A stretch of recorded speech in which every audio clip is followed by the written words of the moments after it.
Last year, the men's ice hockey team won 30 games. However, none of those wins came against Brown. The Bobcats took on the Bears twice throughout the regular season, with both games ending in ties. The Bears also ended Quinnipiac's run at the ECAC title last season in the semifinals with a 4-0 win. Brown is the only ECAC team the Bobcats did not beat last season, but that was last year. Now it's a new season. The men's ice hockey team getting ready to play Brown up at the High Point Solutions Arena on Friday night. The Bobcats trying to extend a winning streak. And here you see Brown goalie Marco DeFilippo. He's looking to end that win streak. Now we're going to jump to the first period, roughly 8 minutes left in the period. Jordan Samuels-Thomas, he's going to get tossed from the faceoff. He's got some words for the referee, but he's replaced by Bryce Van Braben.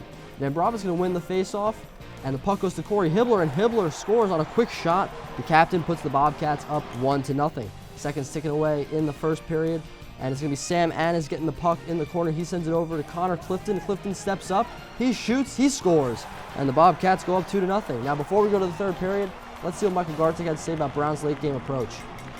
I read something about them scoring a majority of their goals in the third period, so I knew that they were going to come out hard. And I mean, I go into every period with the same mindset, but knowing that they have scored more goals in the third, it obviously, makes my senses a little more sharp.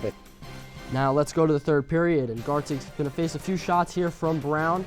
And here's what comes one shot here. He makes one save, and here comes the second, and he makes another save. The puck's going to be loose in the zone, and Preisbeck is not going to be able to get it for Brown, and the Bobcats survive the threat. The score remains 2-0. Now with the game winding down, Matt Pekka passes it up to Kellen Jones, and Jones is going to score the empty netter from the blue line.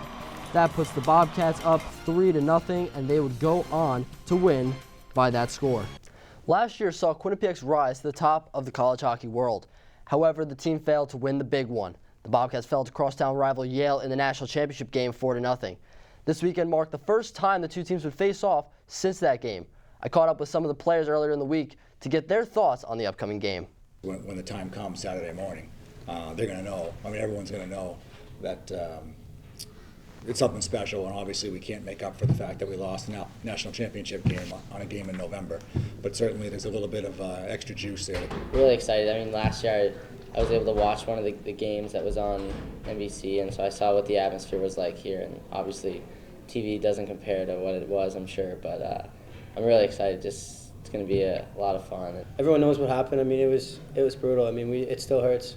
So it's just a little more motivation, I think, for everybody. The Yale game's always a big game, so it's, everyone's always excited for it, and the week of practice leading up to it is always a good one. But obviously this game has a little bit more pull behind it, and we definitely haven't forgot what happened last year, and even though we're putting that behind us, we definitely want to show everyone that we deserved better last year, and definitely send a message to Yale that it's going to be a long season, and they're going to have to come and catch us. Well, Jordan, coming off of that 3-0 victory Friday night versus the Bears, the Bobcats were back on the ice for the 12th annual Heroes Hat game versus the 9th-ranked Yale Bulldogs. Let's see how this rivalry tilt played out. 5th-ranked Bobcats, 9th-ranked Yale Bulldogs, 12th annual Heroes Hat game. We'll jump right into the first period. Quinnipiac is going to strike first. There's a loose puck in the corner. Kellen Jones goes after it, kicks out to Sam Annis, who puts a shot on net. Save made by Lyon. It comes back to Annis, who pushes it through for the early goal for the Bobcats. Just under a minute to go there in the first period. Quinnipiac goes to the locker room up 1-0. Second period now. Michael Gartig's actually going to get knocked out of the net here, as you'll see, on a shot by Kenny Agostino. And Connor Jones bursts through to save it for the Bobcats. Back the other way now. Connor Clifton dishes it off to Jordan Samuels-Thomas, who punches one in, and the Bobcats take the 2-0 lead halfway through the second period. But Yale would respond on the power play. Ryan Obukowski with the bomb one-timer shot, and just like that, Yale cuts the lead to 1. 3 minutes later, Frankie DiChiara loose in front, a puck there that he punches past Gartig, and we're tied at 2. 22 seconds later now, Yale coming in again. Another loose puck. Mike Doherty puts it in, and just like that, the Bulldogs lead by 1. The Bobcats are stunned, but in the third period, they would respond, and it's Travis St. Dennis who finds Matt Pekka with an easy one-timer on an open net. Alex Lyon not ready for that one. Bobcats tied at 3. Going into overtime, Quinnipiac really controlled the play, but they took a penalty late. They're able to just kill off the 15 seconds or so of it. This is how the game would end. In a 3-3 ties, you see Pekka diving for that one. Bobcats retain the Heroes Hat after winning last year. Quinnipiac 3, Yale 3.